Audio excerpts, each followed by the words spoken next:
It is the most popular sport in the world, with an estimated 3.5 billion fans around the globe.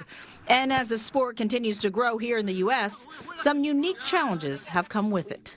What's the biggest sport for injuries? Soccer, by far.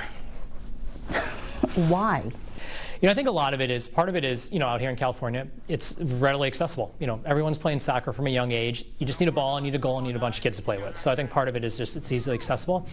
But it places a lot of strain on the lower extremities. You're kicking, you're cutting, you're doing agility.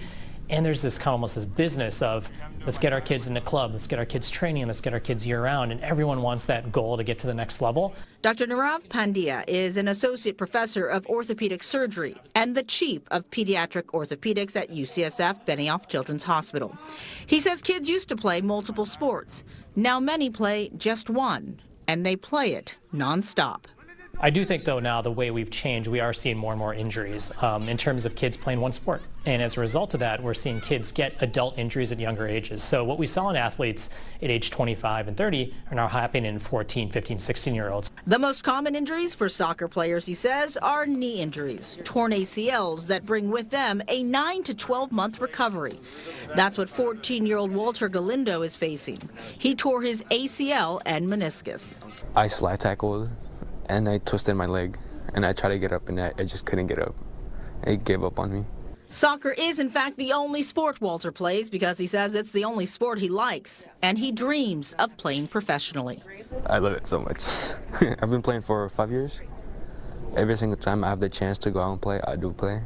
He won't be playing for a while, but UCSF says recovery times are improving. We've got a zero-gravity treadmill, so it basically limits how much force is going across the joint when you run.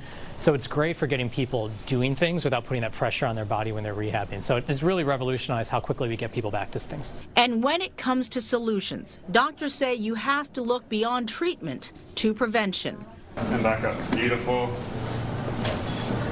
Catch, touchdown, and then back up. Beautiful. At UCSF's Motion Lab, doctors analyze form. So how many people run properly and how improperly are people running? Yeah. So actually the vast majority of people are running improperly. But he also says it is critical to change the conversation about nonstop training.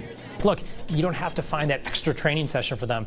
Actually have them just sit at home and spend time, read a book. That may be better for their bodies, so I think it's convincing the parents. Rest days are not lazy days. Not at all. Rest days may actually be more beneficial than doing another workout sometimes. All right, back out here live. It's truly hard to take rest, and better indication of that, or no better indication of that, maybe than James Torres, who, in between his live shots, he put on his cleats and he got onto this practice field and he started playing because, when you love the game, it is tough. So rest days are important, strength training is important, playing lots of other different sports are important. But when you do have a love of the game, it can be hard to convince folks to take a break. Let's just say that much. Andre Agassia.